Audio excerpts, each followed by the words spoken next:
नमस्कार मित्रांनो, मागील भागात आपण माहिती करून घेतलं यमाई या नावापाठीमागील गोष्ट. या मंदिराचा जीर्णोद्धार सन 1704 ते 1710 या काळात अखोबा शेट्टे यांनी केला. या मंदिराला भव्य अशी दगडी तटबंदी बांधली. देवीचे मंदिर गावाच्या दक्षिणेला असून प्रवेशद्वार पूर्वाभिमुख आहे. मूळ मंदिराच्या चारही बाजूनी ओवऱ्या आहेत.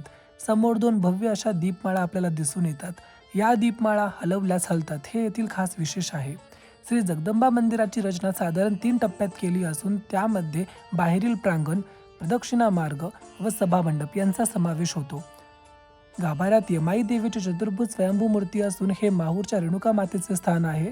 देवीच्या उजव्या बाजूला तुकाई हे तुळजापूरचे स्थान आहे. मध्ये चतुर्शृंगी देवीची पंचधातूची चलमूर्ती आहे. जगदंबा मातेची मूर्ती खूप बोलकी असून आपण त्यावरून नजर हटवू शकत नाही. दर्शन घेऊन नक्कीच आपल्याला अतिशय प्रसन्न वाटेल. पुन्हा भेटूया एका नवीन ठिकाणी.